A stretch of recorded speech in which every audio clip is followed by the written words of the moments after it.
sedang jalan-jalan menuju Pulau Sembilan.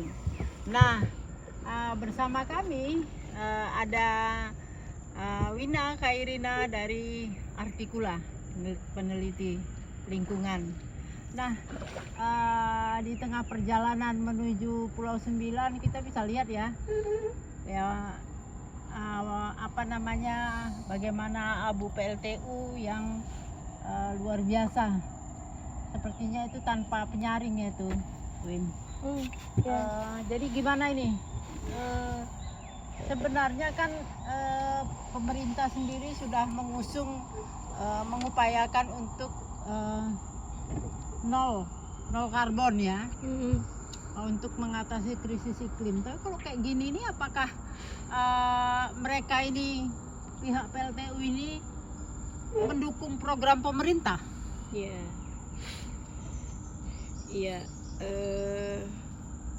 Beberapa hari di Pangkalan Susu dan bertemu dengan perempuan-perempuan serta masyarakat di Pangkalan Susu ini dari beberapa desa, saya memang mendengar dan melihat, menyaksikan langsung ya bagaimana satu situasi krisis sosial ekologis di Pangkalan Susu ini ternyata sudah cukup panjang sejarahnya ya Kak. Iya, kompleks ternyata kompleks lapisannya. Berdasarkan penelusuran sejarah masyarakat itu bahkan sejak 1883 ya, yang terjadi terus menerus dari periode kolonialisme, kemudian periode Orde Lama, di masa Orde Baru, hingga kemudian bahkan di masa reformasi juga nggak ada banyak perubahan. Justru kebijakan di masa Orde Baru menunjukkan bagaimana melalui proyek MP3EI yang dimana Sumatera Utara ya, Regio Sumatera ya, itu jadi kawasan MP3EI untuk proyek penyediaan energi ya. Bagi industri. Nah, itu terjadi salah satunya di Sumatera Utara. Nah, kemudian sepemahaman saya, adanya bisnis ekstraksi ini ternyata sampai ke sini dalam bentuk PLTU di batubara ini ya, PLTU batubara. Dan kalau kemarin kita cermati tahun 2021 ada pertemuan di Glasgow untuk zero emisi yang Indonesia hadir di sana sebagai salah satu negara. Iya, delegasi ya. Luar biasa kalau komitmen itu kemudian tidak diikuti dengan kebijakan di pemerintah sendiri secara nasional maupun pemerintah daerah. Nah, hingga hari ini saya mendengar bahwa 24 jam ya Kak, 24 jam itu abunya terus dikeluarin, dan ternyata kondisinya sudah cukup parah. Kalau dari hasil pertemuan dengan masyarakat menunjukkan bahwa sudah terjadi penyakit gatal-gatal yang itu jadi endemik ya, cukup banyak. Setidaknya satu kecamatan Pangkalan Susu ini sudah terkena, dan mendesak sebetulnya pemerintah daerah untuk melakukan penelitian terkait kesehatan lingkungan di kawasan ini. Itu tanggung jawab pemerintah daerah itu. Gimana sejak 5 tahun terakhir gatal-gatal yang lumayan cukup parah itu mengganggu perempuan-perempuan khususnya dan anak-anak, meskipun laki-laki juga terkena ya. Tapi perempuan dan anak ini paling rentan, cepat sekali penularannya, dan upaya pengobatan di puskesmas itu justru menurut perempuan-perempuan ini menyebabkan ketergantungan obat, dan itu berdampak pada penyakit kelanjutan seperti mereka menderita obesitas itu. Pembengkakan di wajah ya. Kita nggak tahu apakah itu benar obesitas atau memang ada penyakit lanjutan yang disebabkan oleh obat-obatan obat itu. Yang terlalu lama dikonsumsi. Iya, bisa jadi itu biasanya kalau pembengkakan itu karena keracunan itu sebetulnya Kak. Keracunan obat itu biasanya begitu indikasinya. Nah, mendesak sebenarnya pemerintahan Langkat dan Provinsi Sumatera Utara untuk melakukan kajian terhadap kondisi kesehatan kulit masyarakat satu, terus kemudian kondisi pernapasannya ya, karena abu itu 24 jam masuk ke dalam udara, dan kemudian ya terkait kesehatan lingkungan. Nah, dugaannya kan mekanisme debu ini masuk ke dalam air tanah mereka, kemudian masuk ke pertanian mereka, masuk ke tambak-tambak mereka yang dan juga masuk ke laut. Jadi ini mekanismenya. Nah, mekanisme air tanah gitu ya. Dan itu mempengaruhi air tanah yang itu tanahnya, tambaknya itu mereka konsumsi udang, dan hasil tambak itu selain dikonsumsi untuk masyarakat di sini juga kan dijual nih untuk di Sumatera Utara. Itu jangan-jangan saya sebagai orang yang di Medan sudah terkena. Yang biasa anak saya gemar makan udang udah terkena nih. Udang berpabah. Iya kan? Saya khawatir sekali nih sekarang. Dua anak perempuan saya yang gemar makan udang itu terkena dampak faba meskipun nggak langsung. Nah, begitu juga hasil pertaniannya itu sawah-sawah rusak sudahan. Jadi busuk batang, kekeringan, akarnya juga gampang rapuh, tumbang ya, karena akarnya menurut perempuan-perempuan petani itu lebih sedikit daripada biasanya. Saya kira ini soal yang terlihat jelas bagaimana sebenarnya dampak dari asap dari PLTU batubara ini sudah mempengaruhi masyarakat. Dan yang ketiga yang dari pengamatan dan hasil berdiskusi dengan masyarakat itu menunjukkan bahwa keberadaan air panas, air bahang itu adalah air hasil sisa memanaskan batu bara ya, membakar batu bara. Ini uapnya itu disalurkan langsung ke laut. Nah, akibatnya ini menyebabkan bibit-bibit ikan, kepiting yang ada di sekitaran kalau kita lihat nih terumbu-terumbu, palu-palu, ini mangrove ya, kan ada banyak telur-telur udang dan ikan serta kepiting yang biasanya menjadi mata pencaharian masyarakat, akhirnya berkurang. Apalagi ternyata nelayan-nelayan ini tidak boleh masuk ke area yang justru banyak ikannya, yang secara teritorial itu dikuasain oleh PLTU batubara ini, untuk membuat peraturan yang tidak boleh dimasukin oleh nelayan. Ini soal sebetulnya bagaimana harapannya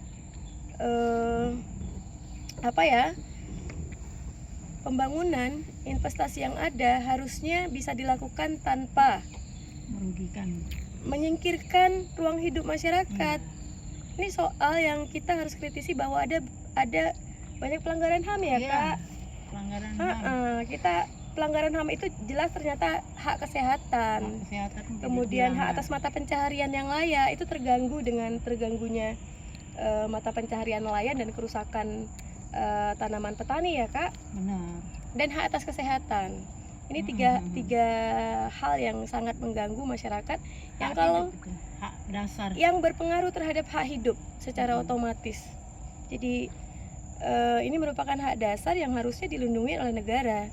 Dan ketika situasi ini terus terjadi, saya khawatir sebenarnya ini jadi satu hal yang jadi sistemik. Kita bisa terjebak pada genosida sebetulnya ya. Ya, luar biasa jadi, sebetulnya kejahatan lingkungan yang terjadi. Jadi mereka ini terancam dengan kematian prematur gitu ya kan. Iya. Jadi yang sebenarnya mereka masih sehat, masih beraktivitas, ya harus sakit dan harus kehilangan nyawa. Oke. Kita lanjut ya. Ayo jalan-jalan. Ayo kita jalan-jalan. Kita ke daerah lain sambil boleh dilihat, tengok udaranya di sekitar langit Pangkalan Susu. Kita lihat ini Pak Dedi. Ini dipenuhi dengan abu batubara, abu PLTU batubara. Semoga negara tidak melakukan pembiaran terus-menerus sehingga akan mematikan generasi berikutnya. Oke, ayo Daddy. Ya, kita hari ini diberi kemewahan oleh Bang Dedi, ditemanin oleh Bang Dedi yang Bang Dedi ini tidak melaut karena semalam Iya. padahal pasang besar cuma dapat 20.000. tuh bisa Jadi ditanya testimoninya tuh. minyaknya itu 50.000 atau berapa Bang Dedi? Nggak balik ya? Nggak balik. Nggak balik modal. Jangankan balikkan modal minyak, nggak balik sama sekali, cuma dapat 20.000. Ya Bang? Iya. Oke, ayo kita lanjut Bang. Tunggu sini. Udah kan? Udah mati kan? Belum, tunggu mesinnya hidup. Biar. Kita bisa lihat ini bagian dari reklamasi yang dilakukan oleh pemodal. Saya nggak tahu ini backingnya siapa, tapi yang jelas kalau menurut warga itu udah beberapa kali dilaporkan ke pihak dinas kehutanan melalui KPH, tetap juga nggak ada ini. Jadi katanya ini mau membuat wisata mangrove. Ini sebenarnya hutan negara, di sana ada pamfletnya itu. Hutan negara. Ini katanya mau ditanam, mau dibuat wisata mangrove. Nah, tapi mangrove yang ada itu dihabisi. Nah, aku lihat yang di sana jadi tanaman ini dia, tanaman kelapa pandan. Ini masuk skema PS Kak? Enggak. Ini nggak masuk skema PS, cuman ini sebenarnya ya ini bagian Dikerjain sama dari individu gitu. dikerjain sama individu. Nah, dalam pengelolaannya ini banyak menutup palu-palu tempat nelayan tradisional ini menangkap udang maupun kepiting. Jadi jala kepiting, jadi apa namanya, bubu. Nelayan itu bubu itu ditutup udahan. Kalau nggak salah berapa hektar Dedi? 60 hektar ada katanya ya? 60-an gitu lah. Sekitar 60-an hektar. Nah, itu yang menjadi ini sangat buruk dikelola oleh satu orang, lalu mengatasnamakan wisata mangrove, dan ini jelas-jelas hutan negara. Lalu yang dikorbankan adalah nelayan-nelayan kecil yang menancapkan bubunya di sekitar palu-palu ini. Nah, kiranya ini bagian dari apa namanya ini ya, harusnya sudah ada karbon, sudah bisa mendapatkan karbon kita di sini kan, Masyarakat ya. nah, tapi ditebangi begini ya kan. Memang ada, kita lihat ada tanaman mangrove yang baru ini ya kan. Apa kita nggak tahu ini apakah mangrove yang baru ini nanti dihabisi lagi atau kayak mana, kita nggak tahu. Tapi yang jelas ini penggundulan ini merupakan salah satu penyebab krisis iklim. Salah satu penyebab krisis iklim juga. Menyumbang, tidak pun penyebab tapi menyumbang sekian persen, mengakibatkan semakin panasnya udara di Pangkalan Susu, dan semakin tidak teraturnya musim hujan. Musim hujan, musim panas. Jadi nggak teratur akibat krisis iklim. Mungkin gitu ya, Win? Benar nggak itu? Apa ya? Saya sih menyorotin perubahan tata ruang ya, yang semula mangrove, hutan lindung, tapi bisa dikelola oleh individu tadi, dan jelas-jelas ini sekarang jadi kayaknya mangrove ini jadi lahan kering ya, sengaja Ya, dibuat lahan ya. kering. Karena apanya itu kan ibaratnya ya? tempat airnya itu, aliran airnya itu ditimbun. Jadi mangrove yang ada itu dibabati habis, kita bisa lihat. Nah, itu ada pondok-pondoknya itu. Pertanyaannya, Mungkin ditengok itu. Nah, pondok-pondoknya. saya kira yang paling penting dari situasi ini, pertanyaannya adalah siapa yang diuntungkan? Kalau yang diuntungkan hanya pemilik modal dari situasi ini dan kemudian mengorbankan begitu banyak masyarakat, itu saya kira negara harus melakukan apa ya? Harus bertindak jelas ya Iya, kan. apa upayanya untuk Ah. melakukan promosi, memenuhi dan melindungi hak-hak masyarakat di kawasan ini. Itu tadi makanya kita bilang tadi, siapa sih yang melindungi pemilik modal ini, karena udah beberapa kali kita lapor di DLH.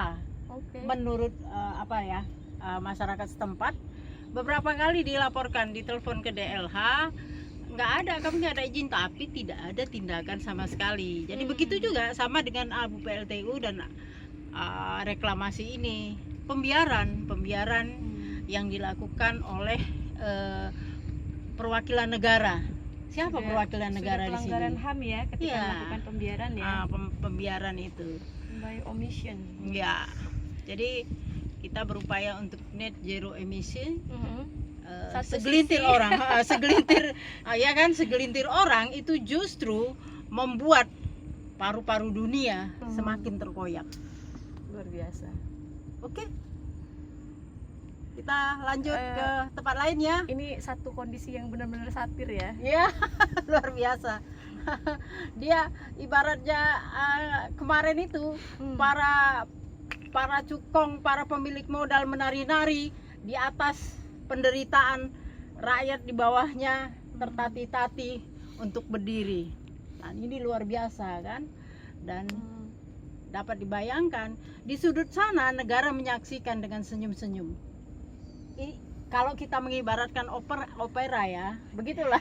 Iya, kita menari-nari, di bawahnya itu masyarakat, rakyatnya itu merangkak-rangkak, tertati-tati untuk berdiri. Di satu sisi negara menyaksikannya dengan senyum.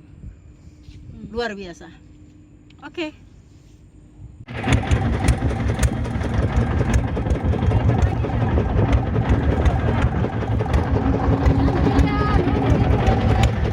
Aku di mana? Ya. Oke. Saat ini kita sudah berada di Pulau Sembilan dan sudah melihat kehidupan masyarakat di Pulau Sembilan, dan sekarang saya bersama salah satu mahasiswa, mahasiswa yang aktif dan salah satu nelayan yang cukup merugi dikarenakan PLTU. Diduga dikarenakan karena limbah PLTU, betul Pak Dedi? Betul. Nanti mungkin Pak Dedi bisa bercerita. Ini lagi pasang besar ya Pak Dedi ya? Masih pasang besar. Kenapa Pak Dedi tidak melaut? Mungkin Pak Dedi ceritakan. Kayak mana Pak Dedi? Kok kenapa nggak melaut? Gitu? Dikarenakan hasilnya sudah tidak ada, Bu. Makanya saya sudah tidak melaut. Nah, hasil sudah kurang lah. Kurang jauh ya Pak ya. Semalam Bapak kemarin melaut ya? Melaut, Bu. Berapa dapat Bapak dalam melaut itu? 20.000, Bu. Sementara beli minyak berapa? Beli minyak sudah 24.000, Bu. 24.000. Berarti balik modal aja nggak sampai ya Pak ya? Ya. Itu ininya. Kalau seperti ini kan ada yang mengatakan bahwa setiap pembangunan harus ada yang dikorbankan. Bapak siap nggak untuk dikorbankan? Setiap pembangunan harus ada dikorbankan. Ya, berarti kan harus masyarakat di tingkat Ya. tapak di sekelilingnya itu harus dikorbankan. Kan begitulah bahasa ininya gitulah. Kalau seperti saya sih nggak siap lah. Mau nggak? Bukan persoalan siap nggak siap. Nggak. Nggak Saya mau tidak kan? Nggak mau. Kalau begitu, mari sama-sama kita suarakan bahwa pencemaran ini mengakibatkan habisnya habisnya biota laut dan pertanian juga rusak, berakibat sangat fatal. Kita suarakan bersama-sama bahwa kita menolak segala bentuk pencemaran yang berakibat pada krisis iklim. Sepakat Pak? Sepakat. Alhamdulillah. Nah, bagaimana ini para anak muda harapan bangsa melihat kondisi ini? Ini tadi udah jalan-jalan ini dari sana kemari sampai ke Pulau Sembilan. Apalah tanggapanmu, Dek, tentang ini? Baik, terima kasih Bu. Ini sebenarnya ada undang-undang yang mengatur bahwasanya bumi Ntar dulu, namamu siapa? Oh ya. Perkenalkan, nama saya Caca dari XR Medan dan ya. kami sudah jalan-jalan nih seputaran Pulau Sembilan ini dan memang sudah banyak dampak yang dirasakan oleh kehadiran PLTU. Jika kita mengingat kembali isi undang-undang yang telah diatur bahwasanya bumi dan segala isinya, baik itu sumber daya alam berupa tambang, minyak bumi dan lain sebagainya, itu dipergunakan untuk kemakmuran rakyat. Sementara yang kita lihat di sana itu PLTU, itu merupakan suatu bentuk kebijakan negara yang digunakan untuk mengeruk kekayaan bumi, namun pada kenyataannya tidak mensejahterakan masyarakat yang ada di sini. Mengapa saya berani mengatakan demikian? Bahwasanya kita sudah melihat secara face to face, kita sudah berhadapan langsung dan bersentuhan langsung dengan para nelayan, petani, bahkan anak-anak di sini. Semua merasakan penderitaan yang sama, yaitu apa? Kesengsaraan, kemiskinan, dan bahkan sampai kesehatannya itu terganggu sekali, mulai dari gatal-gatal, sesak napas yang sebelumnya melalui saksi mata ini sebelumnya tidak pernah terjadi yang separah ini. Gatal-gatal yang menularlah ke sana kemari, anak-anak yang seharusnya bisa hidup bahagia, menikmati masa muda, belajar, kejar-kejaran sama teman-temannya, itu sekarang nggak bisa lagi. Karena apa? Karena penyakit gatal-gatalnya ini menyebabkan masalah sosial. Apa itu? Pembulian. Siapa sih yang mau ditulari? Kan tidak ada. Jadi anak-anak saja sudah bisa berpikir, aku harus menjauhi dia karena dia punya penyakit. Sudah banyak dampak-dampak negatif yang diberikan, mulai dari nelayan yang biaya operasionalnya makin naik. Karena apa? Ini PLTU tidak memberikan kebebasan bagi masyarakat ini untuk menangkap ikan. Karena apa? Mereka mengklaim bahwa daerah mereka itu milik mereka, sementara itu milik negara. Dan rakyat ini memiliki kebebasan seharusnya. Itu katanya objek vital nasional. Katanya objek Sepakatkah vital. objek vital nasional lalu hanya dikuasai oleh mereka aja? Sepakatkah objek vital nasional itu membuat penderitaan masyarakat di sekeliling? Apakah seperti itu? Tidak, seharusnya tidak begitu. Namanya objek vital nasional. Nasional ini kita bicara ruang lingkup Indonesia, berarti negara. Kembali lagi ke undang-undang tadi, bahwa seharusnya untuk mensejahterakan, bukan karena bersembunyi di balik kata objek vital, jadi mereka semena-mena. Mungkin itu aja Bu yang bisa sampaikan. Oke, harapan Pak Dedi apa terkait ini? Mungkin inilah gimana supaya Pak Dedi tidak terlalu dikorbankan atau bagaimana caranya gitu. Gimana Pak Dedi? Kalau saya sih berharapnya gini, kami para nelayan-nelayan kecil ini tolonglah bisa kami mencari rezeki kami di daerah vital itulah. Nah, janganlah kami nelayan kecil ini kami dilarang mencari makan kami di situ gitu. Karena memang disitulah tempat pencarian kami. Oke. Dulu waktu zaman penjajahan Bapak Pak Dedi waktu ngambil ikan di sana nggak dilarang ya? Nah, sebelum adanya PLTU memang disitulah kami mencarinya. Oke, begitu. mantap. Gimana, Adek? Kalau harapan dari saya sih ya, baiklah kalau misalnya PLTU ini kalau mungkin ditutup ini mungkin banyak pertimbangan, tapi ada baiknya menggunakan energi bersih. Dengan adanya energi bersih akan meminimalisir dampak kerusakan lingkungan, kerusakan sosial budaya dan ekonomi juga. Dan harapannya juga para mahasiswa ini bisa membuka mata dan melihat keadaan yang sudah ada di sekitar kita. Saya jujur meminta dukungan dari para mahasiswa untuk mampu menggerakkan dan mengorganisir masyarakat di sini untuk melakukan perlawanan dan menolak PLTU batubara dan menukar energi kotor menjadi energi bersih terbarukan untuk anak-anak cucu kita juga nanti. Gitu. Oke, terima kasih, mantap. Generasi Indonesia yang akan datang. Nah, di tanganmu, di tangan kalian semua, keberlanjutan ini akan kalian teruskan. Kalau tidak kalian rebut, maka ini akan hancur sia-sia. Saatnya untuk merebut. Maka oleh sebab itu, sama-sama kita suarakan, kita menolak energi kotor. Sep Pangkalan Susu, panjang Panjang umur umur perjuangan. perjuangan.